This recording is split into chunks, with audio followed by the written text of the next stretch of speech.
Morning, everybody. I'm Ed Parcaut here with Bobby Atkins, and we are the Veterans Edition of Real Estate Jerky. How's it going, Bobby? I'm doing pretty good, Ed. How you doing? Hey, it's a Thursday. Still alive. Rotary happened again.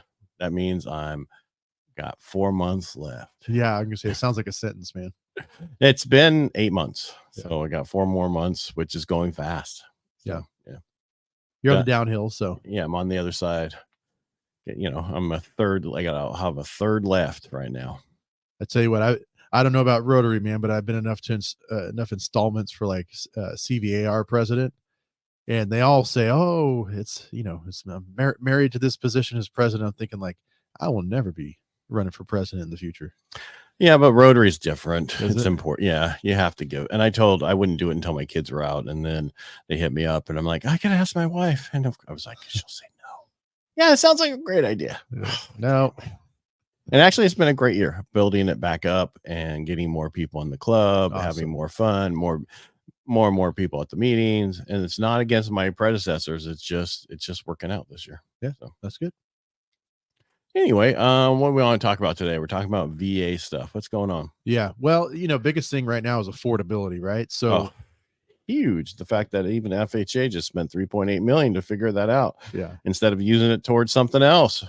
Well, committees. We need some committees. So people are always like, man, I can't squeeze that payment out, Mm-hmm. And I know that there's been some clients of ours that you've helped as far as like debt payoff, or like paying off a vehicle, like our clients are doing, that's going to save them $250 a month.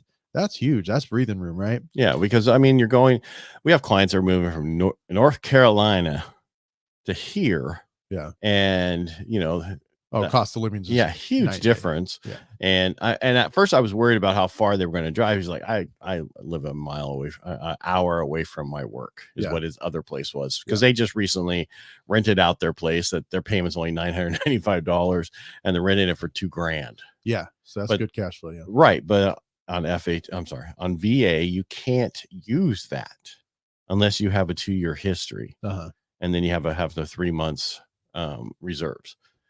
So, but what you can do is use it to cancel the debt. You follow me? Yeah. So if your payment is $995, that's gone because you're getting rent for it, right? That's over that. But you can't use the additional $1,000 that you get. Yeah. Okay. For income, unless you have a 2-year history. Well, so one of the main things I see with people, and it's been super critical like the last year and a half, is like taxes, right? Like, what are you claiming on your taxes? And that is something that people gloss over. They don't even think twice about. Everyone's worried about having to pay the boogeyman at the end of the year, and you hear about couples getting $11,000 back, $12,000, $8,000, right? You're like, why are you claiming 0 or claiming 1, right? Like because they like the refund. They like the refund, right? But what you got to think is like, okay, well, if you had been claiming what you should have been, freeing up about $800-900 extra a month, right? Like that'd make life a lot easier than, and there's people that they like getting that return, but truth is they're not going to supplement their income the rest of the year. So it's better to have that breathing room month over month. You're not struggling. And then like, finally I got my check from the government because they gave me back some of my money. I get that, but then sometimes when we have a single income, and if you have a military person, they have their base pay, right? Yeah. Which is, it's a E5. It's like, let's just say $3,000 a month, right? Yeah. And then they get their BAH, and then they get their BAS, which is for food. Yeah. And so those are non-taxable. That could add up to about $2,700, $2,500 a month, depending on where you are in the country. Yeah. San Francisco, the BAH in San Francisco is $4,600. You still can't afford anything. I was going to say, you're just not getting anything. But. So you only get taxed on the $36,000 a year anyway. Yeah. So you got to look at those numbers. So how much are you claiming? What are you getting back? You're right. You could increase that each month. But then, if they change the tax code and you do that, and then you got to pay $3,000, that hurts you. Yeah. And obviously we're not tax professionals. No, talk to somebody and figure that out. And if you're here locally in the Valley, I can refer you to a great tax guy that I use. Yeah. But you got to remember, if they're only bringing in $36,000 a year, there's no reason to have a tax person. They could do it themselves and just adjust it themselves, or go, it's just, they should be paying $300 to have their taxes done. They're going to get the basic write-off. There's nothing else to write off. They're going to get the minimum that your husband and wife can get, because even though they're paying taxes and insurance on a house, that kind of stuff, the standard deductions are usually greater than that. Yeah, typically. Yeah. And that's what the question is, how much are they claiming? If your wife takes care of the kids and you don't have anything else and you have 4 kids, that's how much you get for each kid. I don't know, because it went down. Did it? Yeah. I think it's only $1,500 now per dependent. Oh, wow. I just remember when I didn't get nothing. Well, they want to keep screwing us each way. Well, so be careful, but there are things you can do, but just, again, it just depends on what you're doing, and just be careful. You can't, please consult a tax person, maybe somebody that's not too expensive, and see what you can do. Yeah. Well, I'm going to say my guy charged me $250. But you make more income than they do. Yeah. And obviously, being self-employed and stuff like that, right? Right. Or being 1099, independent contract. I hate, Yeah. You know what I'm saying, right? But I do, but I'm just saying the difference between you and them, $125 should be the max that they should pay if anybody's going to look at their stuff to make sure they don't. They're taking standard deductions. Do you have how many kids? 4. You get the standard deduction. You don't have any other write-offs. Here's your number. Well, so what you're paying for is the knowledge and the wisdom that they have, right? Because I understand. For years, man, I did my taxes at H&R Block, and I would always get $300 back. I started going to a tax preparer. I started getting $3,000 to $4,000 back. Right. I understand that. Yeah. So, but you're also since you've been in a business. No, this was back when I was just a regular W-2 employee. Oh, okay. Yeah. No, it was just nothing had changed. My income, nothing. Right. It was just simply I went to a tax professional versus someone who just puts in the 1040 easy that they just put in the numbers that you could do online. Okay. No, I'm whatever works for you. Just be careful not to spend too much money on it. Yeah, no, it's just, what I'm saying is affordability is always like the biggest objection right now. You and I both know that prices aren't going to drop. I had a couple that they're wanting to wait on the market. And so I gave them some information about why waiting is not going to be any cheaper. They're like, well, we want to see how the election goes. I'm like, even if the economy turns around, and rates are improved, that's just going to make it even more competition in the market. So it's just going to wait on the election. They're thinking that we're going to keep going the same way we're going. Yeah. I saw you probably never watched The Hangover. Yeah. Oh yeah. Someone did a cut up of it and it says, this is what's going to happen if Trump wins, and they're in this car. Oh, we're on top of the world, and truly, if you take that same clip and say, this is what the real estate industry and the mortgage industry is going to say if Trump wins, because it's going to change everything. And that's the only way I'm looking at it. We need a change from where we're at because of the current Bidenomics is not working. Yeah. Well, it is, because technically, usually what they say is going to happen is complete opposite.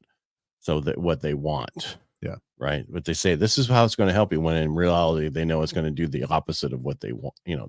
This is what's going to happen because they want it to happen this way. Are you following what I'm getting at? Yeah. Yeah. Okay. Yeah. Obviously there's a rub going on there, because if the average, guy running a household can tell you that's a stupid idea, they should know better.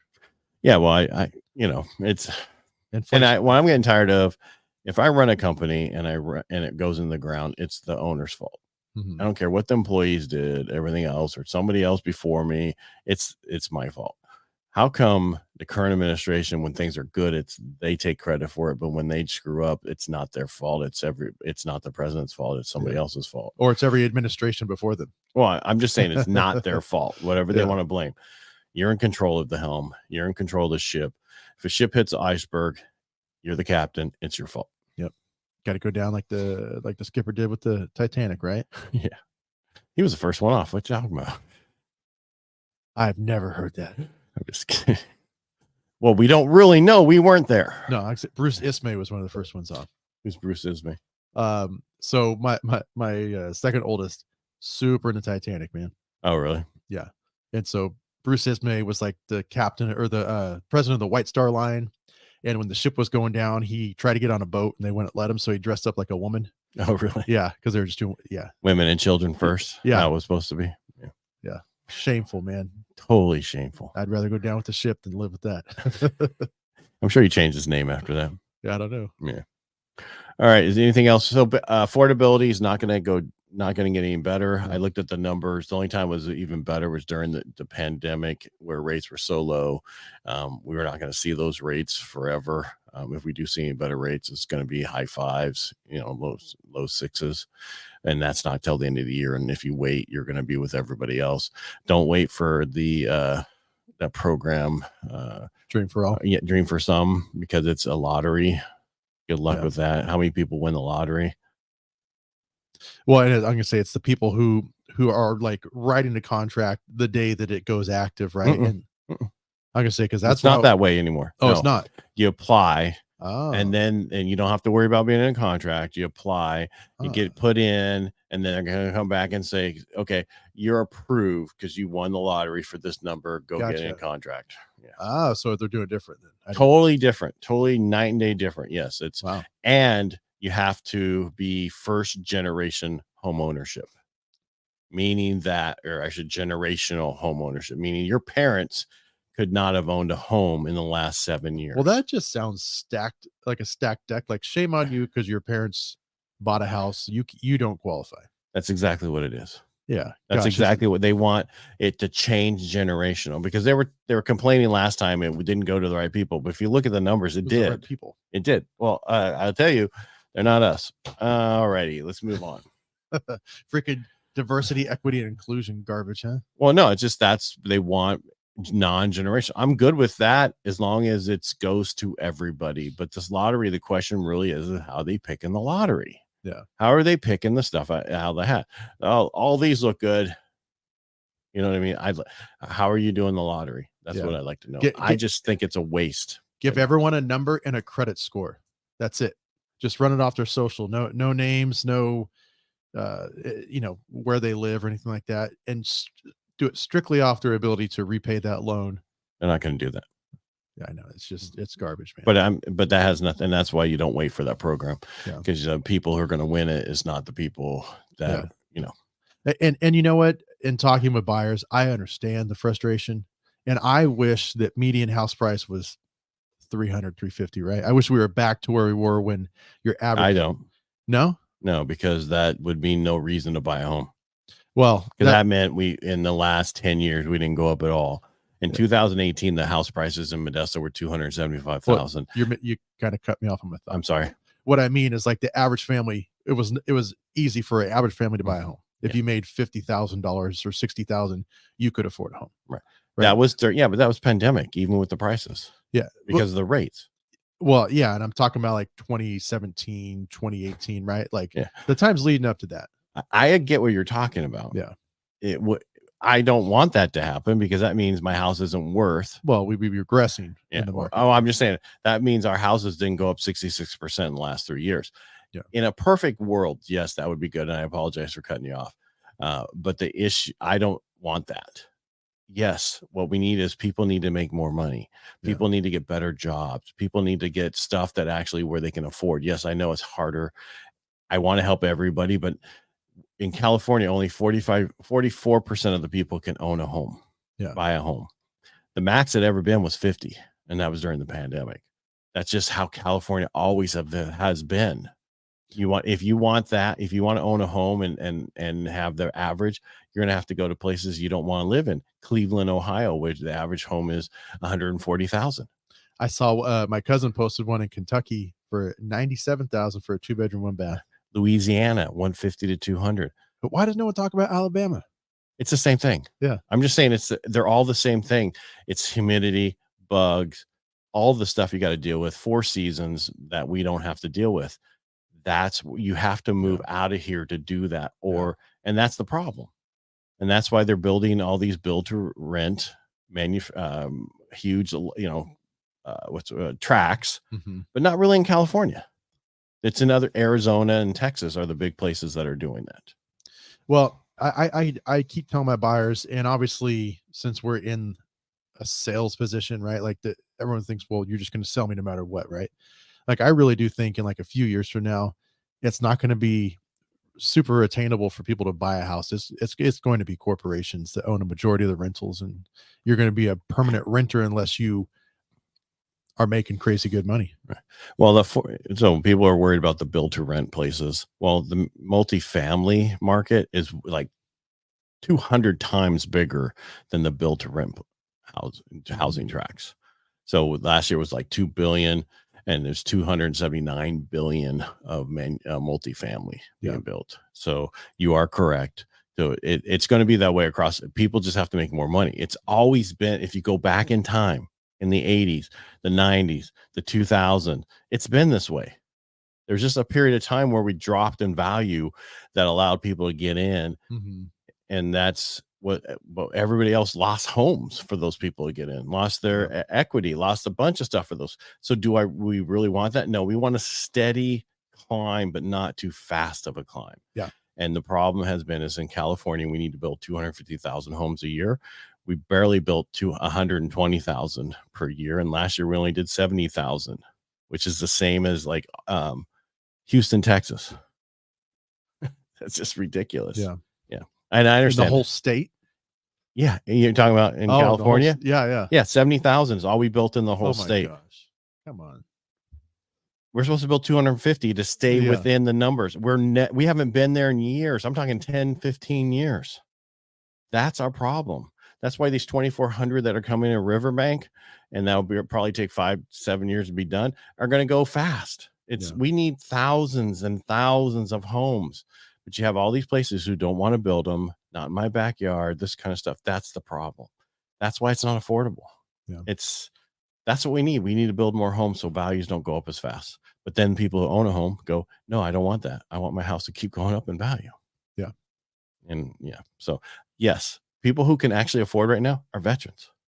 They don't have the mortgage insurance. Yeah. Yeah. It's a huge advantage. Huge, right? Especially FHA difference. That's a couple $100 a month that you can put towards other stuff. And, and they get if they're in still, which is shocking because we haven't had somebody with BAH here locally in a while. I had a guy at the college over in Oakland. He had it, but he's with $3,200 a month. And that's, so when you run the numbers to figure out what the numbers are, it's just different because we don't normally have a base around here anymore. Yeah. Yeah. I was going to say, unless you're on recruiting duty or something like that, right? Like, it's exactly what they're doing. Yeah. I'm like, why didn't you not recruit him or said? Yeah, that might be a discussion for them to have.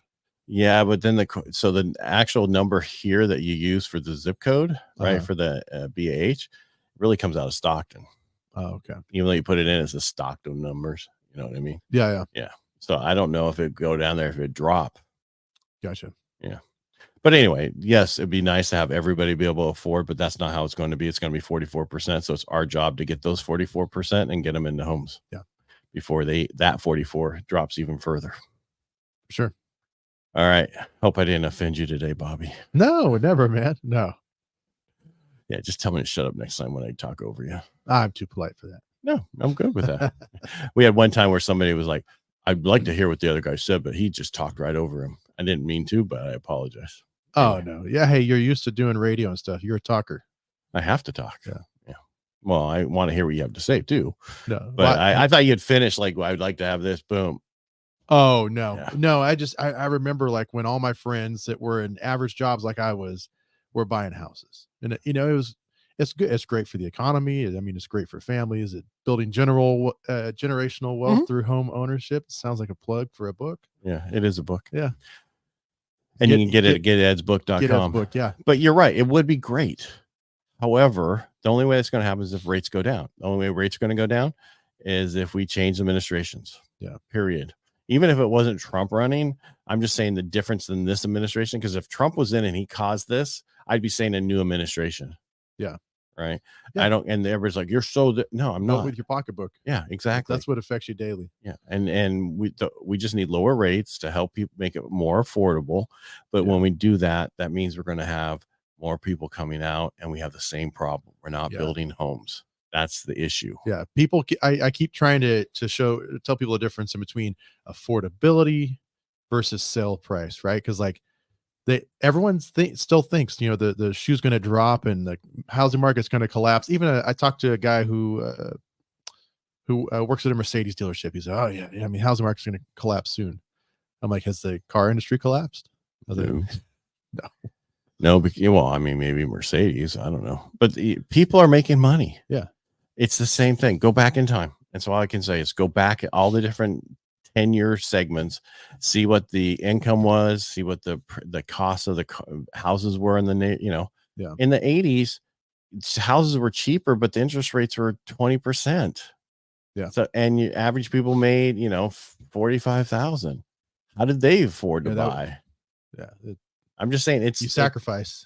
Well, it's the same. It's no different. Yes, we just went up a little bit more fast. But if you go back and if you take out what we dropped during 2008 through that period of time and just where we were at and add 5% increase, the average increase in that, we'd be way over where we are now. Yeah. No, I don't disagree. That's what's just scary, right? Like lack of inventory. That's people don't realize when the 250, I just cut you off again. The 250 versus 120 versus 70, that's huge. Yeah. Sorry. No, you're good, man. Go ahead, man. No. Say goodbye. Take us out. All right. Well, I hope you all have a great day. If you have any questions, give me a call at 209-550-1087. Also, Ed would always like to give you one of his books. I've given it to a couple clients and they really enjoyed it. Oh, I'm glad. Thank you. Yeah. Reach out if you have anything. Otherwise, we'll talk to you next week.